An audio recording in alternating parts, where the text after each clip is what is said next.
Subsidy ಬಗ್ಗೆ guarantee ಬಗ್ಗೆ ತುಂಬ ವಿವರವಾಗಿ ಹೇಳ್ತಾ ಇದ್ದಾರೆ. ಇವತ್ತು ನಾನು ನ್ಯೂಸ್ ಪೇಪರಲ್ಲಿ ಓದಿದೆ, ಹಿಮಾಚಲ್ ಪ್ರದೇಶದಲ್ಲಿ ಈ ಗ್ಯಾರಂಟಿಗಳ ಭಾರ, ಸಬ್ಸಿಡಿಗಳ ಭಾರದಿಂದ ಬ್ಯೂರೋಕ್ರಸಿಗೆ 40% ಸಂಬಳ ಕಟ್ ಮಾಡಿ, ಮಿನಿಸ್ಟರ್ಸ್ಗೆ 30% ಸಂಬಳ ಕಟ್ ಮಾಡಿ, ಶಾಸಕರಿಗೆ 20% ಕಟ್ ಮಾಡಿ, ಅದು ಏನು 6 ತಿಂಗಳು ಒಂಥರ ಸಂಬಳ ಕೊಡುವಂಥ ಸ್ಥಿತಿಗೆ ಇವತ್ತು ಹಿಮಾಚಲ್ ಪ್ರದೇಶ ಬಂದಿದೆ. ಇದು ಗ್ಯಾರಂಟಿ ಬಗ್ಗೆ ಮಾತಾಡ್ತಿಲ್ಲ. ಸೊ ಅದಕ್ಕೋಸ್ಕರ ಓವರ್ ಆಲ್ ಇದರ ಬರ್ಡನ್ ಏನಾಗ್ಬೋದು, ಎಲ್ಲಿ ರೀಚ್ ಆಗ್ಬೋದು ಅನ್ನೋದು ಕೂಡ ನೀವು ಪ್ಯಾರಲಲ್ ಆಗಿ ಒಂದು ಎಸ್ಟಿಮೇಟೋ ಅನಾಲಿಸಿಸ್ ಒಂದು ಸರ್ವೆ ಮಾಡಿಸಿದ್ರೆ ಒಳ್ಳೇದು. 1 ಲಕ್ಷದ ಅಧ್ಯಕ್ಷರ ವಿಚಾರ ಮಾಡೋಣ.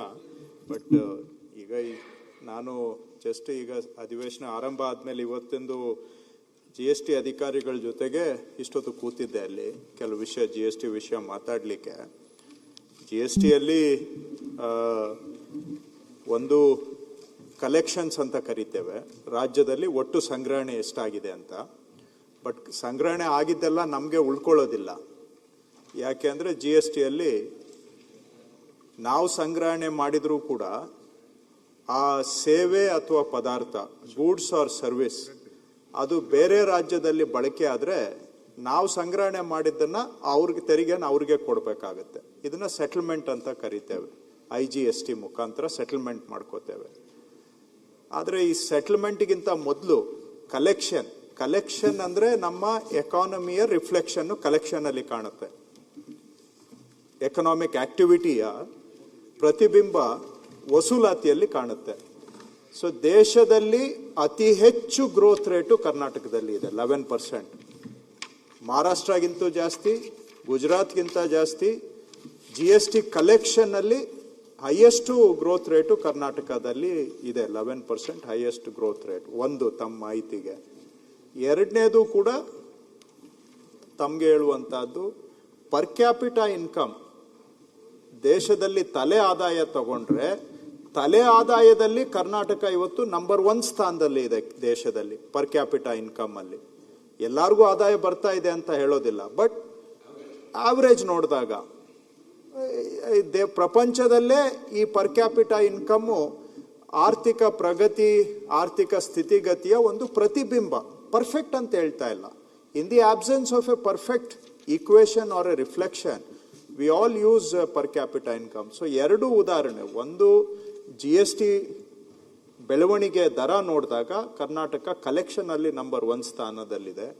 ಎರಡನೇದು ಪರ್ ಕ್ಯಾಪಿಟಾ ಇನ್ಕಮ್ ನೋಡಿದಾಗ್ಲೂ ಇದೆ. ಆದ್ರೆ ತಾವು ಹೇಳ್ತಾ ಇದ್ದೀರಾ ಭವಿಷ್ಯದಲ್ಲಿ ಇದರ ಏನಾಗ್ಬಹುದು ಅನ್ನೋದನ್ನ ವಿಚಾರ ಮಾಡಿ ಅಂತ. ಖಂಡಿತ ಇದ್ರ ಬಗ್ಗೆ ಇದೆ. ಬಟ್ ಕರ್ನಾಟಕ ಎಕಾನಮಿ ಚೆನ್ನಾಗಿ ನಡೀತಾ ಇದೆ.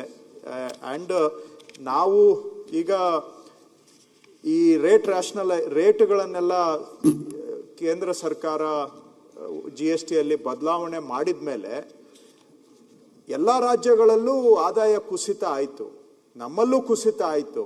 ಆದರೆ ಅದರಲ್ಲೂ ಕೂಡ Karnataka performed better than other states despite a shock. So ಇವೆಲ್ಲ ಕೆಲವು ಅನೆಕ್ಡೋಟಲ್ ಉದಾಹರಣೆಗಳನ್ನು ತಮಗೆ ಕೊಡ್ತಾ ಇದ್ದೇನೆ. These are all reflections of the strength of Karnataka economy. So ನಮ್ಮದು ಎಕಾನಮಿ ಬೇರೆ ರಾಜ್ಯಗಳಿಗಿಂತ ಚೆನ್ನಾಗಿದೆ ಅನ್ನೋದಕ್ಕೆ. ಬಟ್ ನಾವು ಮಿಡ್ ಟರ್ಮ್ ಫಿಸ್ಕಲ್ ಫೋರ್ಕಾಸ್ಟಿಂಗು ಮಾಡಿದ್ದೇವೆ. ನಿಮಗೂ ಗೊತ್ತು, ಕಾನೂನು ಪ್ರಕಾರ ಕಡ್ಡಾಯವಾಗಿ ನಾವು ಮಿಡ್ ಟರ್ಮ್ ಫಿಸ್ಕಲ್ ಸ್ಟ್ರೆಂತ್ ಅನ್ನು ಅಸೆಸ್ ಮಾಡಬೇಕು, long term fiscal strength assess ಮಾಡಬೇಕು. ಅದೆಲ್ಲವರ ಕಡೆಗೂ ಕೂಡ we are mindful of the challenges in the future, but we are maintaining the balance also, fiscal balance and fiscal health of Karnataka also. Adhyakshar, ಮನೆ ಅಧ್ಯಕ್ಷರೇ, ನಾನು ಏನು ಹೇಳ್ತಾ ಇದ್ದೆ ಅಂತ ಕೇಳಿದ್ರೆ, ಬೇರೆ ಬೇರೆ ಸಂದರ್ಭಗಳಲ್ಲಿ ನಾವೆಲ್ಲರೂ, ನಾವು ನೀವು ಅಂತೇನಿಲ್ಲ, ಎಲ್ಲರೂ ಕರ್ನಾಟಕದಲ್ಲಿ ವಿಪುಲವಾದಂಥ ಅವಕಾಶಗಳಿದೆ, ಅಣೆಕಟ್ಟೆಗಳಿದೆ, ಏರ್ಪೋರ್ಟ್ಗಳಿದೆ, ಕೈಗಾರಿಕೆಗಳು ಬರ್ತಾ ಇದೆ, ಹಿಂಗೆಲ್ಲ ಬೇರೆ ಬೇರೆ ಸಂದರ್ಭದಲ್ಲಿ ಹೇಳ್ತಾ ಹೋಗ್ತೀವಿ. ತನ್ನ ಬಜೆಟ್ನಲ್ಲಿ 14% ಅನ್ನ ಸಬ್ಸಿಡಿಗೆ ನಾವು ಖರ್ಚು ಮಾಡ್ತಾ ಇದೀವಿ ಅಂತಂದ್ರೆ ಎಲ್ಲರೊಂದು ಕಡೆ ಇದರ ದೂರಗಾಮಿ ಆಲೋಚನೆಗಳನ್ನು ಇವತ್ತು ಸರ್ಕಾರ ಮಾಡಲೇಬೇಕು. ಸೊ ಈ ಹಿನ್ನೆಲೆಯಲ್ಲಿ ನಾನು ಅದಕ್ಕೆ ಹೇಳಿದ್ದು, ಸಬ್ಸಿಡಿ ಎನ್ನುವಂಥದ್ದು ಬಡವನ ಕಣ್ಣೀರು ಒರೆಸಬೇಕೇ ವಿನಾ ಚುನಾವಣೆಯ ವಸ್ತು ಆಗಬಾರದು. ಸೊ ಈ ಹಿನ್ನೆಲೆಯಲ್ಲಿ ಸರ್ಕಾರದ ಚಿಂತನೆ ಬಹಳ ಅಗತ್ಯ ಇದೆ ಅನ್ನೋದನ್ನ ಈ ಸಂದರ್ಭದಲ್ಲಿ ಹೇಳ್ತಾ, ಮಾನ್ಯ ಸದಸ್ಯರು ಒಪ್ಪಿದ್ರೆ ಒಂದು ನಿಮಿಷ, ರಾಜಕೀಯಕ್ಕಲ್ಲ.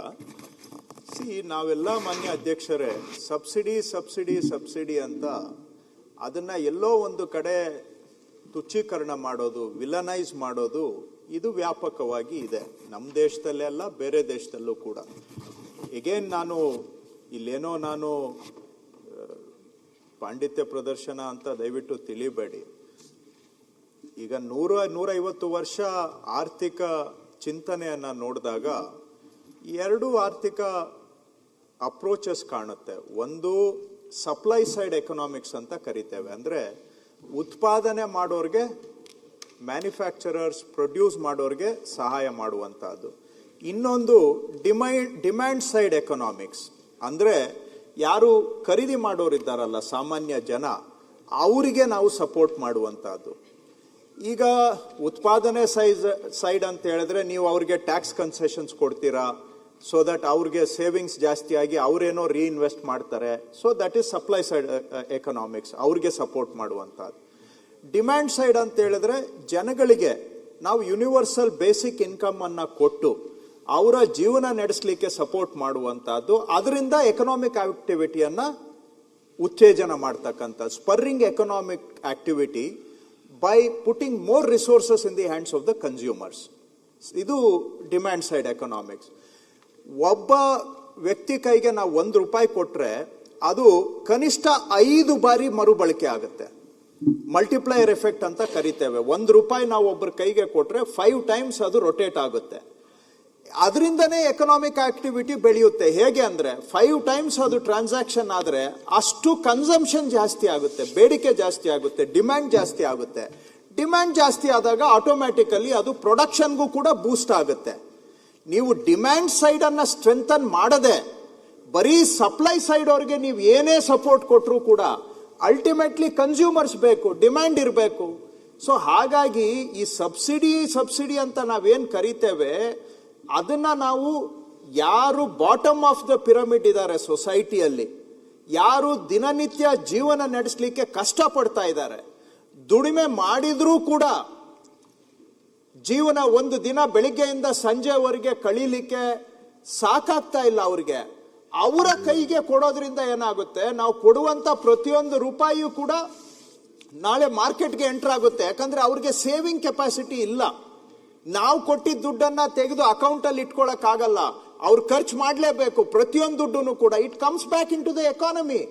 ಸೊ ನಾವು ಅವ್ರ ಕೈಗೆ ಕೊಡ್ತಾ ಇರೋದು ಎಕನಾಮಿಕ್ ಆಕ್ಟಿವಿಟಿಯನ್ನ ಮತ್ತೆ ಸ್ಟ್ರೆಂಥನ್ ಮಾಡುತ್ತೆ, ಸ್ಪರ್ ಮಾಡುತ್ತೆ, ಅದರಿಂದ ಎಕಾನಮಿ ಸಸ್ಟೈನ್ ಆಗುತ್ತೆ. ಸೊ ಇದು ಹಳೇದು 100 ವರ್ಷ ಹಿಂದೆ ಕೈನ್ಸಿಯನ್ ಎಕನಾಮಿಕ್ಸ್. ಇದು ಎಲ್ಲೆಲ್ಲಿ ಯಾವ್ಯಾವ ದೇಶದಲ್ಲಿ ಡಿಪ್ರೆಷನ್ ಆಗಿದೆ ಆ ಎಲ್ಲಾ ದೇಶಗಳು ಕೂಡ ಈ ಡಿಮ್ಯಾಂಡ್ ಸೈಡ್ ಅನ್ನ ಸ್ಟ್ರೆಂಥನ್ ಮಾಡಿ ಅದರ ಮುಖಾಂತರ ಡಿಪ್ರೆಷನ್ ಇಂದ ಹೊರಗೆ ಬಂದಿದ್ದಾರೆ. So it is a sure short economic approach for economic growth. So ನಾವು ಮಾಡ್ತಾ ಇರೋದನ್ನ ದಯವಿಟ್ಟು ಪಾರ್ಟ್ ಆಫ್ ಇಟ್ ಸಬ್ಸಿಡಿ ಅಂತ ಕರೀರಿ, ನಾನು ಅದ್ರ ಬಗ್ಗೆ ತಕರಾರಿಲ್ಲ. ಆದ್ರೆ ಹೋಲಿಸ್ಟಿಕಲಿ ಅರ್ಥ ಮಾಡ್ಕೊಳ್ಳುವಾಗ ಇಟ್ ಈಸ್ ಬಡವರ ಕೈಗೆ ದುಡ್ಡು ಕೊಟ್ರೆ ಅದು ನೇರವಾಗಿ ಮಾರ್ಕೆಟ್ಗೆ ಎಂಟರ್ ಆಗುತ್ತೆ, ಮಾರ್ಕೆಟ್ ಆಕ್ಟಿವಿಟಿ ಬೆಳೆಯುತ್ತೆ. ಮಾರ್ಕೆಟ್ ಆಕ್ಟಿವಿಟಿ ಜಾಸ್ತಿ ಆದ್ರೆ ಎಕಾನಮಿ ತಾನಾಗಿ ವೃದ್ಧಿ ಆಗುತ್ತೆ. ಎಕನಾಮಿಕ್ ಡಿಮ್ಯಾಂಡ್ ಬಂದಾಗ ಸಪ್ಲೈ ಮಾಡೋರು ಬಂದೇ ಬರ್ತಾರೆ. ನೀವು ಉದ್ಯಮಿಗಳಿಗೆ ಟ್ಯಾಕ್ಸ್ ಬ್ರೇಕ್ ಕೊಟ್ಟು ಅವ್ರು ಸೇವಿಂಗ್ ಮಾಡಿದ್ರೆ ಎಲ್ಲಿ ಡಿಮ್ಯಾಂಡ್ ಇಲ್ಲದೆ ಇದ್ರೆ ಅವ್ರು ರೀಇನ್ವೆಸ್ಟ್ ಮಾಡ್ತಾರಾ, ಫ್ಯಾಕ್ಟ್ರಿ ಸೆಟಪ್ ಮಾಡ್ತಾರೆ. ಫ್ಯಾಕ್ಟ್ರಿ ಸೆಟಪ್ ಮಾಡಬೇಕಾದ್ರೆ ಡಿಮ್ಯಾಂಡ್ ಇರಬೇಕಲ್ಲ ಫಸ್ಟ್. ಸೊ ಡಿಮ್ಯಾಂಡ್ ಇದ್ದಿದ್ದ ಕಡೆ ಆಟೋಮ್ಯಾಟಿಕಲಿ ಇನ್ವೆಸ್ಟ್ಮೆಂಟ್ ಬರುತ್ತೆ, ಪ್ರೊಡಕ್ಷನ್ ಹೆಚ್ಚಾಗುತ್ತೆ. ಇದು ದಿಸ್ ಇಸ್ ಅವರ್ ಅಪ್ರೋಚ್. ನಾನು ಸುರೇಶ್ ಕುಮಾರ್ 5 ನಿಮಿಷ ಅಧ್ಯಕ್ಷರು ಸುನಿಲ್ ಕುಮಾರ್ ಸಾರಿ ಒಂದೇ ನಿಮಿಷ.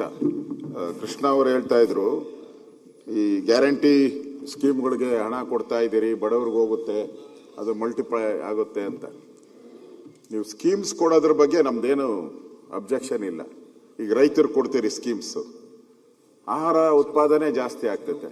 ಯಾವುದೋ ಸ್ಮಾಲ್ ಸ್ಕೇಲ್ ಇಂಡಸ್ಟ್ರೀಸ್ಗೆ ನಾವು ಹೆಲ್ಪ್ ಮಾಡ್ತೀರಿ, ನಮ್ಮ ಇಂಡಸ್ಟ್ರಿಯಲ್ಲಿ ಗ್ರೋತ್ ಆಗುತ್ತೆ. ಈ ತರ ಗ್ರೋತ್ ಆಗುವಂತ ಕಡೆ ನಾವು ಕೊಡುವಂತ ಸಬ್ಸಿಡಿ ಅದು ನಮ್ಮ ರಾಜ್ಯದ ಬೆಳವಣಿಗೆಗೂ ಹೆಲ್ಪ್ ಆಗ್ತೈತೆ. ಆದ್ರೆ ನೀವು ಏನ್ ಹೇಳಿದ್ರೆ ಅದು ನಾವು ಯಾರಿಗೋ ಏನೋ ಬಡವರಿಗೆಲ್ಲ ಕೊಡ್ತಾ ಇದ್ದೀರಿ ಅಂತ. ಬೇಡ ಅಂತ ಹೇಳಲ್ಲ ನಾವು, ಕೊಡಬೇಡಿ ಅಂತ.